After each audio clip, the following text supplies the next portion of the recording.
We all know that real estate has created more millionaires than any other industry on the planet.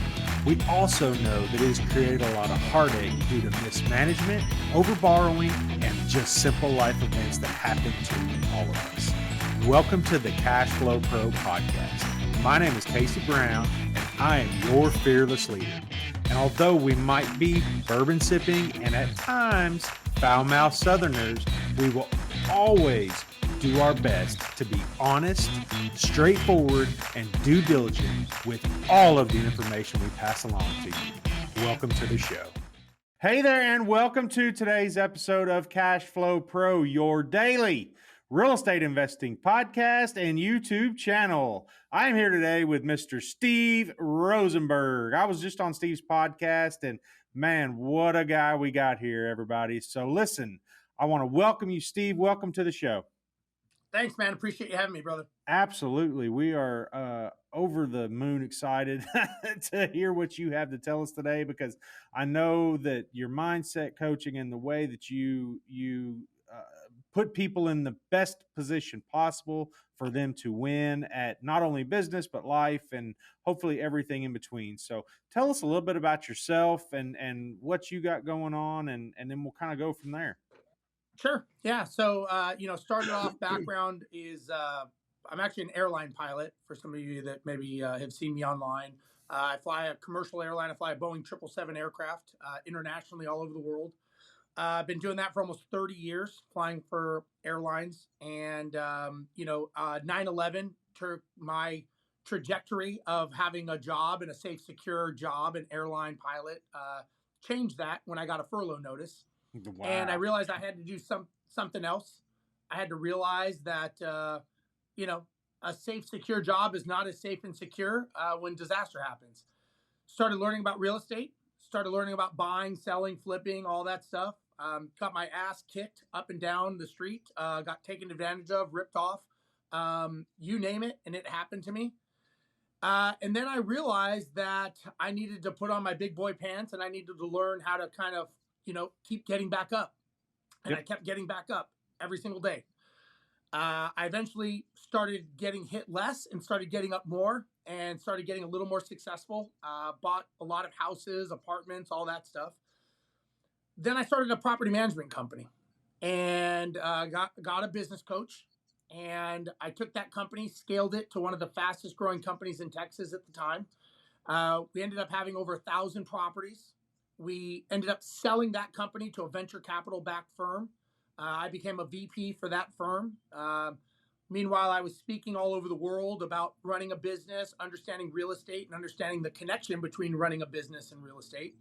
And that led me to I guess you'll say, the second half of my life, which is coaching people and showing them how, basically to get out of their own way. While I was doing all of that, I was an airline pilot, and I still am. So I built a business. I bought real estate while I had a career as an actual airline pilot. And so when people tell me they can't do it, that I'm the wrong person to say that to, because you can, you just choose not to. You got to want to, right? And you made the perfect statement. And I'll tell you, I am the world's worst. And you and I discussed this before I did the pod, before I was on your show or after, I can't remember. But getting out of your own way, and the fact that so many people get in their own way, and then it's not even so much you get in your own way. Everybody gets in your own way, but get the hell out of the way. Well, the reality is that the reality is we write our own destiny every single day. We wake up, we make a decision. The decision is I'm either going to be better than yesterday, or I'm going to be worse. Yep. And if you don't make a decision, you're making a decision. And every single day when we get up out of bed and we put on our shoes and whatever we do, we're making that decision. Yep. And so I'm a big believer that you create your own destiny. You're not a victim of it. You create it. And the thing is, as you and I both know, nobody gives a shit about your problems. Nobody cares about you having a bad day or a bad back or somebody ripped you off or somebody talked bad about you on social media. Nobody cares. And Yep. So I'm a big believer that if I'm helping you, if I'm helping someone, I'm not here to be your friend and I'm not here to be nice to you.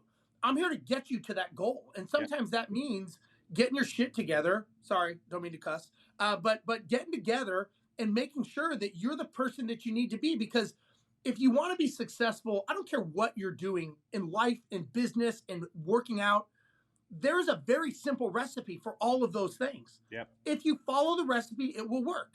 If you don't follow the recipe, it will not work. It's very, very simple. Many people choose to not follow the recipe. And they fucking come up with all these reasons and all this bullshit why it doesn't work. And I'm like, you know what? Do you want me to say it's okay because you want to feel better? Is that what you want? Because I can say that, but I don't really care. I don't care about why you're doing it, because it's all between your ears. It's you make that decision. Look, you've had tough times in life. I've had tough times in life. Nobody cares. They may say, "Oh, I'm sorry you're going through a hard time, Casey. That sucks. Bad for you." You leave. We leave our meeting. I'm going, you know what? Fuck yeah, he's had a bad day, but not my problem. I got my own shit I got to deal with. And I think that's what a lot of people don't understand. Yep.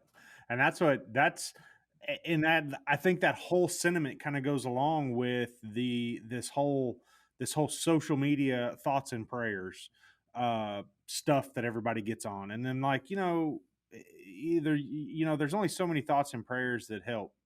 And I'm glad you have thoughts and prayers, but you know what? Uh, just I don't know what the hell I want to say about that, but it's aggravating. Well, here's the thing. And this is about investing. I have done a lot of investing and I've got my ass kicked and I've been ripped off. But you know what? I take responsibility for it. I own it. And I think a lot of people, the biggest challenge when people are not successful is they don't own it. They want to own the wins, but they don't want to own the losses. They don't want to take responsibility when things go wrong. And I'm like, look, you won, then you lose, right? And the thing is even a bigger picture, if you want to be successful, it's not just you. It has to be a team, right? If I wanted to invest and I said, hey, Casey, I don't know anything about what you're doing, but you know what, though? I trust you and I want to have you on my team as an integral part. That's called leverage, and that's called utilizing resources around you.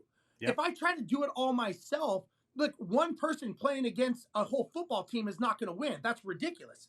But yet somebody wants to go out and invest and they want to do business. They want to do it all themselves. And then when they fail, they're shocked. They're like, I can't believe this didn't work. It's like, what part of this made you think that you could do it on your own?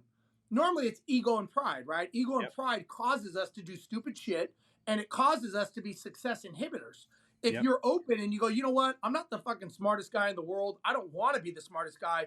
Casey, I trust you. I want to give you my money because you have a proven track record. You have a recipe. Follow the recipe. It's very simple.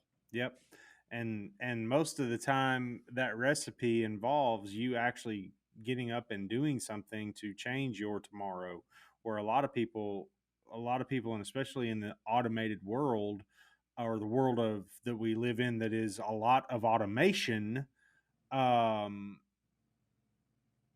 everybody wants that success to just be like, they want to hit this button and then all of a sudden it duplicates itself, and then they want to hit another button and have it duplicate itself 1,000 times.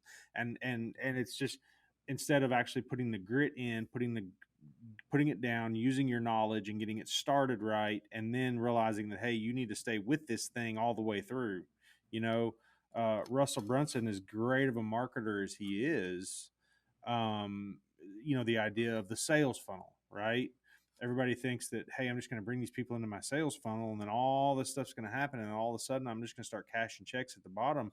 They don't realize that, man, you're really you're having to kind of nudge these people along down this sales funnel. They're not just going to fall on their own, Well, I think the biggest challenge, and look, I don't mean to go off on this diatribe of this, but I think the challenge is many people, they don't want to be accountable for their own actions, right? They want someone else to do it for them. Maybe because they're lazy, maybe because they want to blame someone. I don't know why, right? I think, inherently people are lazy and greedy, right? They want more for less. Not everybody, but we kind of gravitate towards that. If you ever look at someone who's failed, they'll say, I got lazy, right? With me being an airline pilot, when 9/11 hit, I was pissed at myself when I got my furlough notice, because I thought to myself, you know what?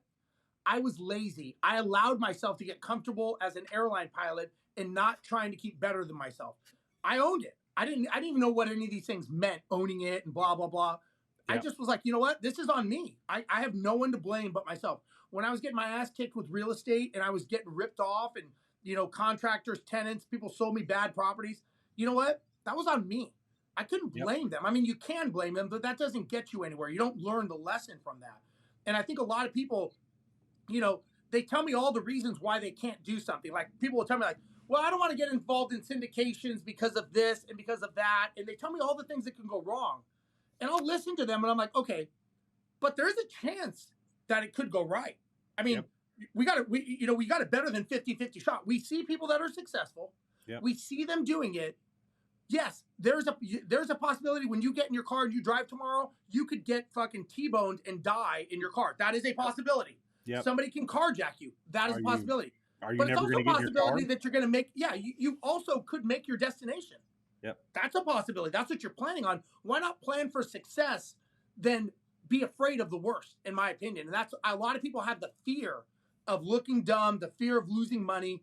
But I'm like, what about fear of success? Yep. Maybe you could embrace the success of being in fear of what could go wrong. Because look, I fly an airline, right? After this call, I'm jumping on a plane and heading to Amsterdam.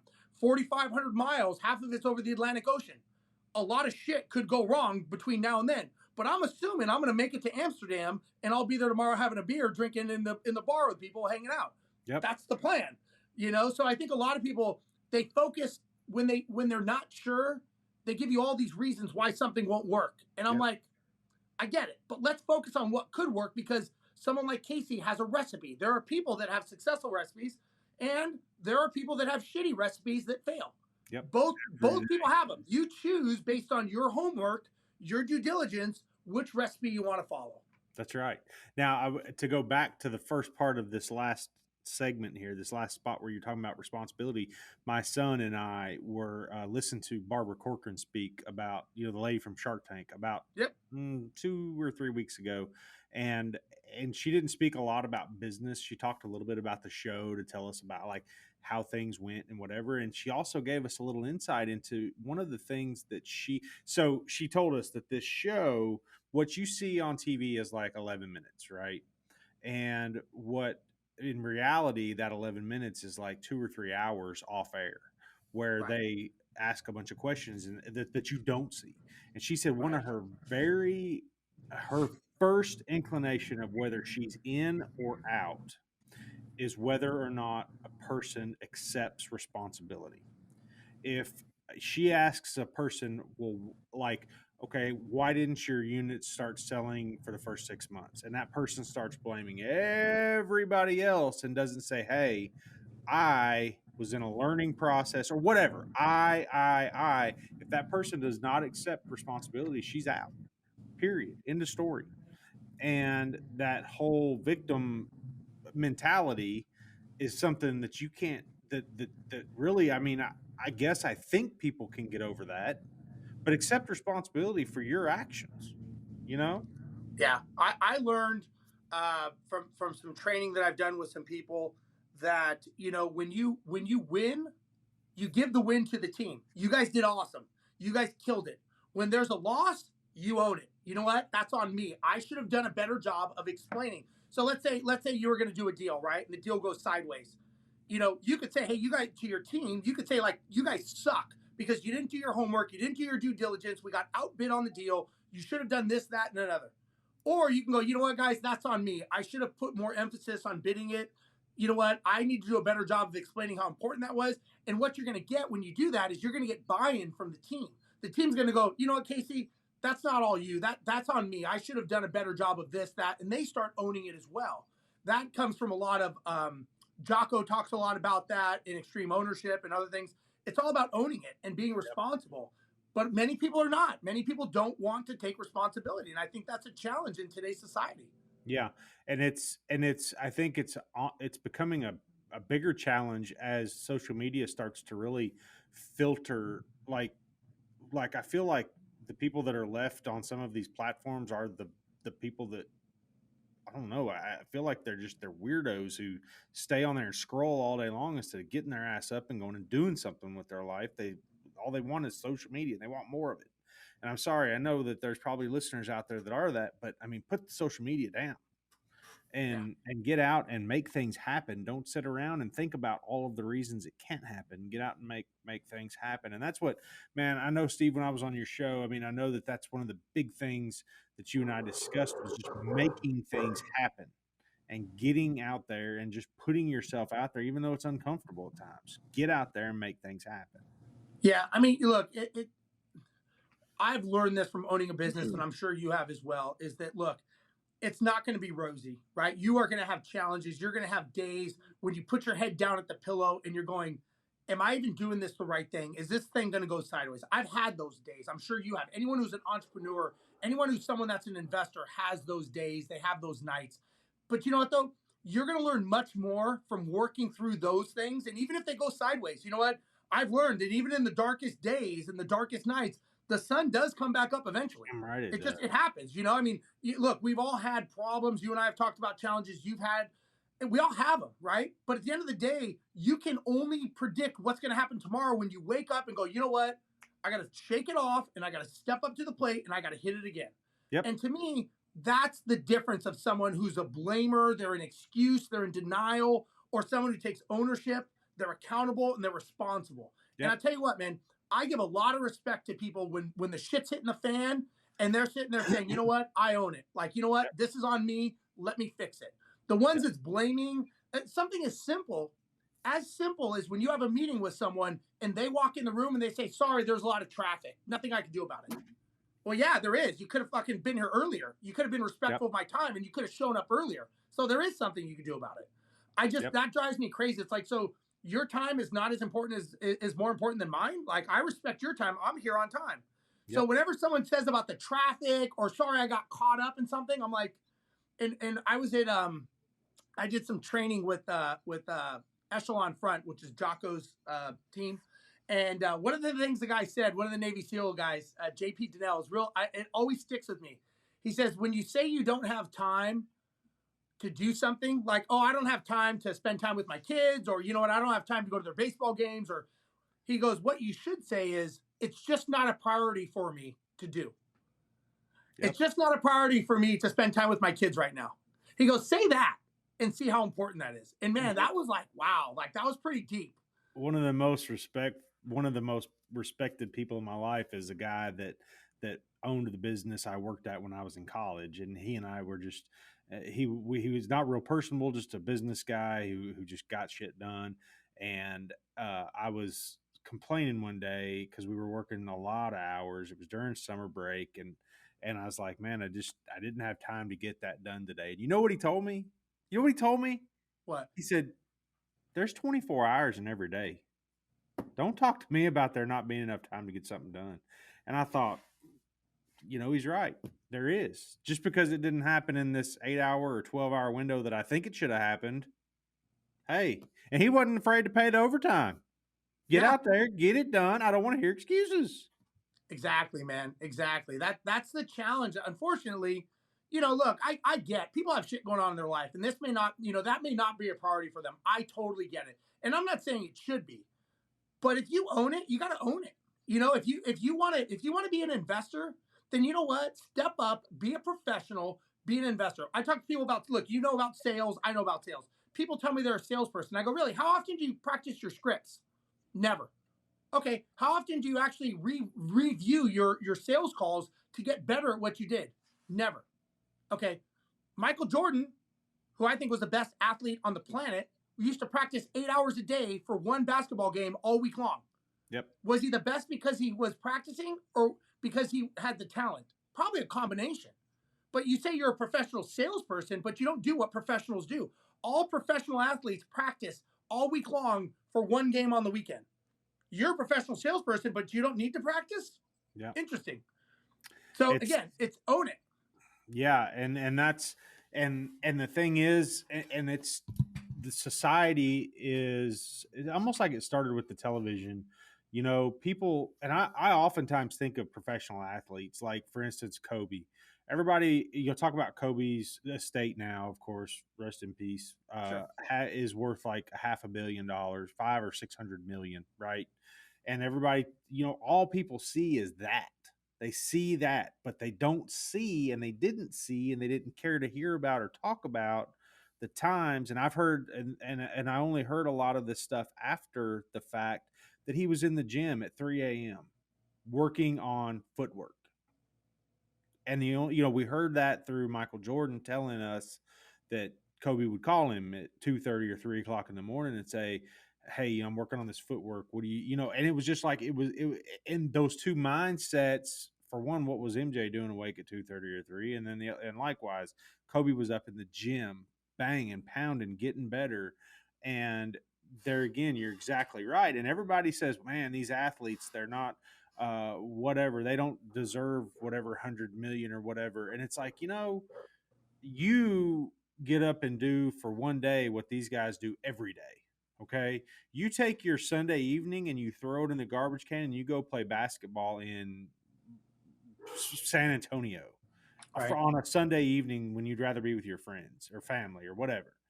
And so it's just a lot of that stuff. It's dedication, and it's the same. And the focus part is the other thing of what I like about what you talk about is the focus. Yeah, and the thing is nobody knows if you're giving 100%. No one knows if you're giving 5%. And honestly, like I say in the beginning, nobody cares. Yep. Nobody cares what you're doing unless you. And I tell people coaching all the time, I can't care more than you. You've got to want it more than I want it. I can only guide you. Like, Tim Grover was not a better coach than Michael Jordan. I mean, he was not a better player than Michael Jordan. Tiger Woods golf coaches are probably not better golfers than Tiger Woods. Tiger has to want it more. Kobe had to want it more. Michael Jordan, they've got to want it more than you. I can only guide you. But at the end of the day, you have to be the one who suits up. Like Damon John says, an overnight success is 15 years in the making, which anyone who's built a business can probably agree. Yeah, that's about what it takes. You got to do 10,000 hours, 10,000 reps to become an expert at something.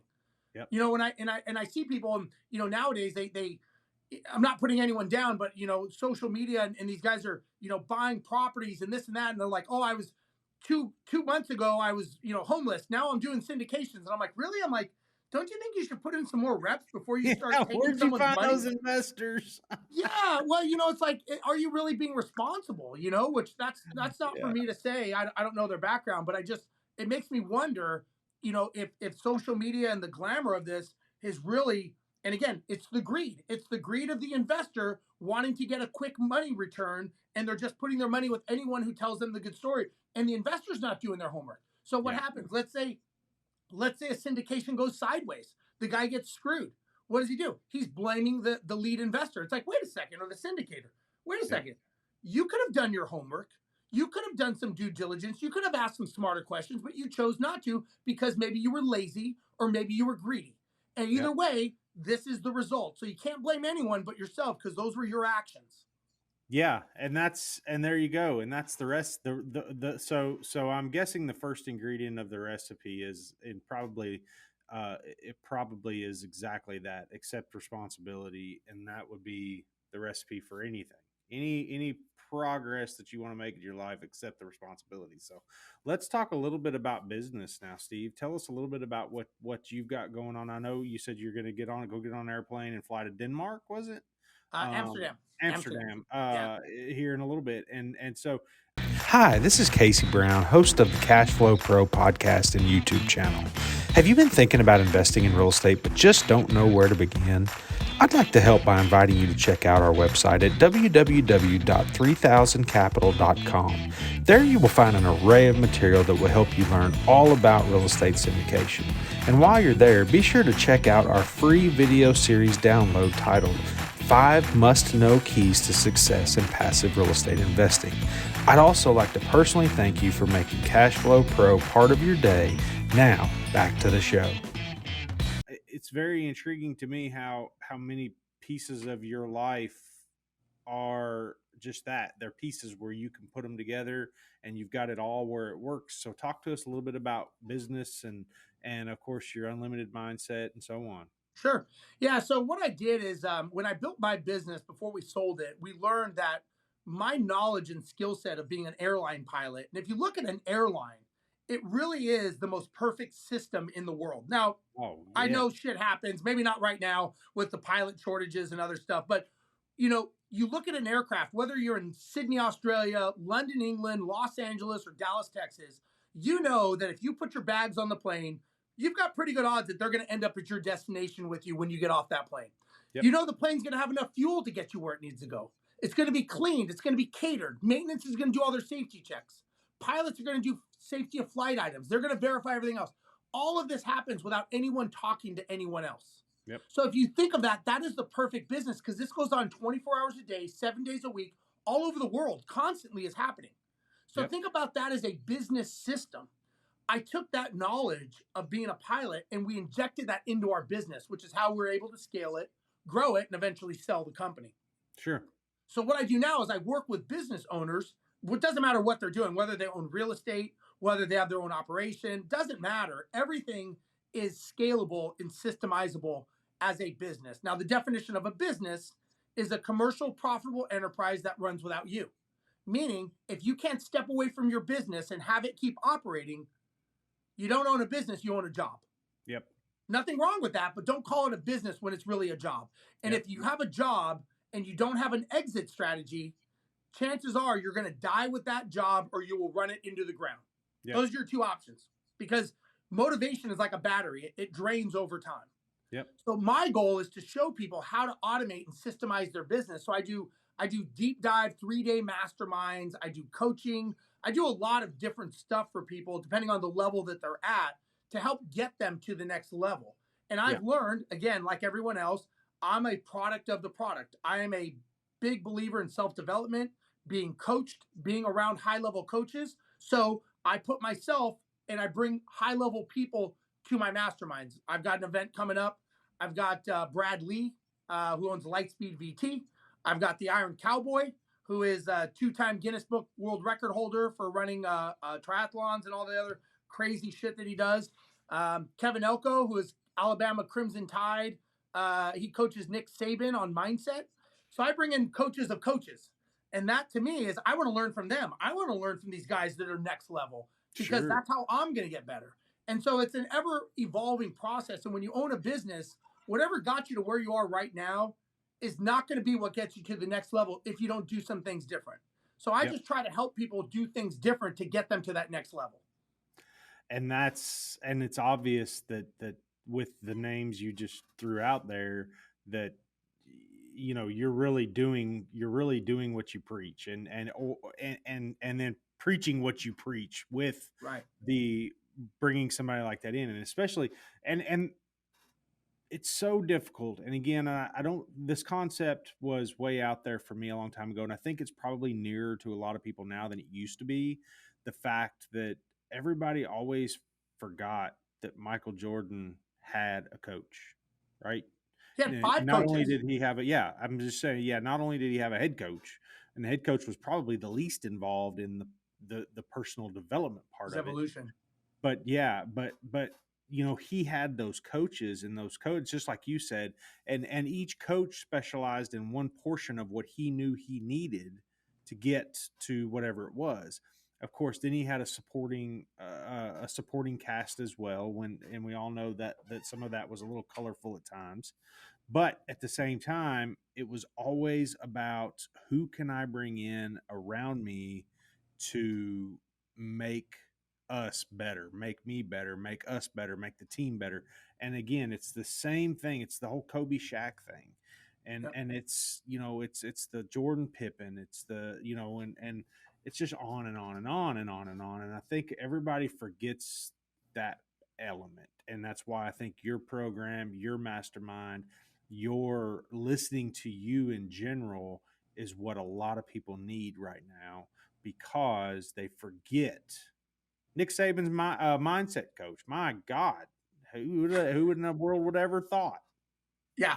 Well, when you think about it, when someone like Nick Saban or Bill Belichick or somebody, when they start getting on losing streaks, well, there's a lot of money at stake for this, right? There's a lot of things that have to happen that we got to get these back winning. So it's, it's a business, right? I mean, these guys are making money. Nick Saban, this guy's his coach. They call him the head coach because he gets in people's heads. Think of learning from someone like him, having a couple hours of talking with him, having dinner, talking, communicating. Brad Lee, Brad works with Tony Robbins, Grant Cardone, Damon John, all these big name people.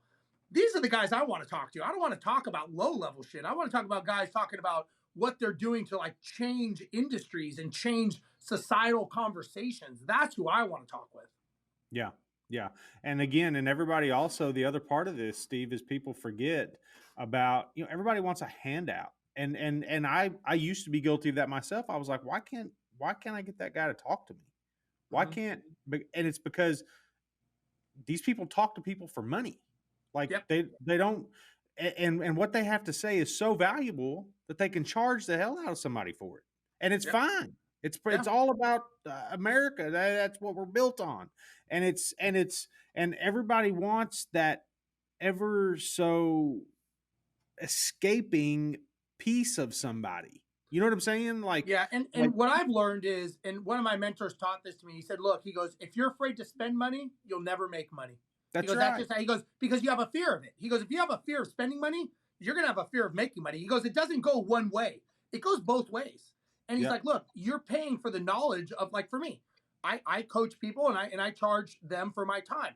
What are you getting? You're getting the last 30 years of my knowledge of building multi-million-dollar businesses, of coaching people, of being an airline pilot, of building systems around that model.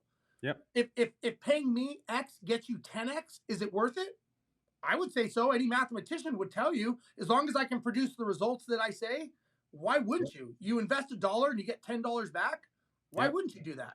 Anyone would, right? I mean, specifically my capital raising mastermind. It's just, once I was able to get in there and learn, and it wasn't the fact that I didn't know what he's telling me to do. It's the fact that he gave a story behind it and said, hey, this is how I connected A to B. This is how I connected C to D. And then this is how I made it all work. And it was just like, oh my God, I knew A, B, C, and D, but I didn't realize that you could make C go to B. And you know what I'm saying? Like that kind of stuff. Yeah. So it's just high level shit, man. And that's what I love about everything you bring to the table. I mean, when Steve checks into the game, I mean, we know what we've got because this guy right here is high level. And I love it, man. I love it. I love the power, the authority, everything you bring to the conversation is just, as my grandfather used to say, man, that's whoop ass. You know what I mean? Thanks, man. I appreciate it. So, well, listen, we're kind of getting up on our 30. Well, like I said, at least I go about 30 minutes or so, and we're kind of running up on that time. And is there anything else you'd like to add? I mean, I just, man, I'm sitting here there. I'm like, God, I know there's 1,000 other questions we need to ask him because I know your time, and I just like, I want to just keep that energy going so that we can get some, if we have to move somebody from. I think I would just, my advice to people, if everyone's wondering what they do, is you just got to take action. You got to start moving in the right direction. It doesn't have to be perfect. Get it on the highway. You can fix it as you go. Don't worry about looking stupid, because I guarantee you're going to look stupid. It's okay. There's nothing wrong with it as long as you're moving in the right direction. A lot of people, they don't want to look bad. They don't want to look dumb. Nobody gives a shit. No, you're not as popular as you think, and you're not as important as you think, especially if you don't do anything. Just start somewhere, start taking action. And I guarantee you, it's like doing videos. People go like, I don't want to look stupid. I'm like, I guarantee you're going to look stupid. But by your 500th video, you're going to have it down. And yeah, the first couple are going to be crap.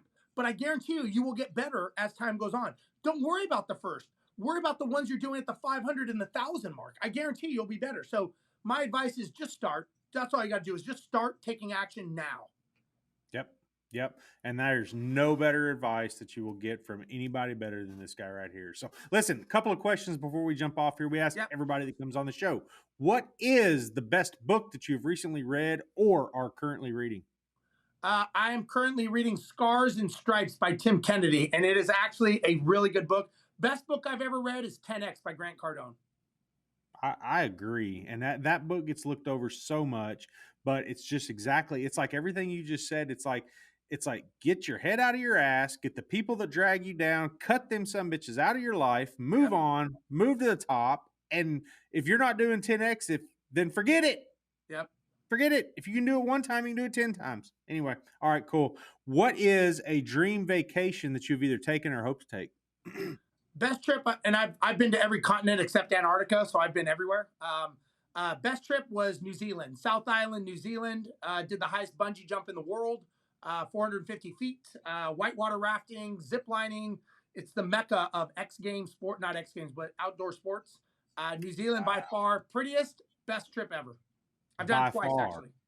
Wow. Okay. I always like that. And there's a lot of people, I'm big on culture. My listeners will tell you that culture is the big thing to me. And I love sightseeing and all that other stuff. But if I can sit down and break bread with somebody, just like me and you are basically at two ends of the spectrum, if I can sit down and break bread with somebody and talk to them and learn what makes them tick, then man, that's great. So anyway, all right. Well, listen, how can the listeners reach out and get in touch with you? I know there's a website. I know there's whatever it is you have that you want to deal out here to let the listeners come in and learn a little more about you, your programs, which I can tell you just you heard him talk, guys. Here he is. He's the real deal. So how can they get out? How can they reach out and get in touch with you? Easiest way is probably my website, steverozenberg.com, ROZENBERG. They can also all social media channels, all that stuff. And if you're interested in coming to the event in Houston, it's going to be in October. And again, it's going to have Brad Lee. It's going to have the Iron Cowboy. It's going to have Dr. Kevin Elko. And the guy who actually built and systemized our company is coming as well. So all these people are doing a 3-day mastermind. It's in a mansion. It is 100% top level. It's very small and selective group. It's only between 10 and 15 people that are allowed to come, because it's very, very intimate and it's very detailed to help you get to the next level. So if you're interested in learning more, obviously just reach out to me at steverozenberg.com. Find me on any social media channel. You can find me. I'm out there. Awesome. Steve, thanks again so very much for coming on today. I know you're a busy guy, and I know you're getting ready to get on a plane and fly over that big blue pond. But listen, listeners, if you like what you heard today, go check out Steve's website. And while you're at it, please go down and leave us a 5-star review and write a review so that other listeners or potential listeners might know what we talk about and that this is your cash flow pro connection. So listen, also hit the subscribe button. Remember, I always tell you, hit it with your elbow, your eye, your ear, your nose, your hair, whatever it takes. Smash that subscribe button and come back and visit us regular. We are always here. Steve, thank you so much again, brother. I hope everything's well, and I hope you have a safe trip. And listeners, thank you so much for your time. Thank you. See ya. Cashflow Pro is hosted by Casey Brown, founder and CEO of 3000 Capital, a commercial real estate investment firm committed to providing its investors with ongoing cash flow and helping them build long-term wealth. If you enjoyed today's podcast, make sure to hit that subscribe button so you'll be notified about all our future episodes. You can find more information about us and our investment philosophy by clicking the link in the show notes below. Thanks for listening.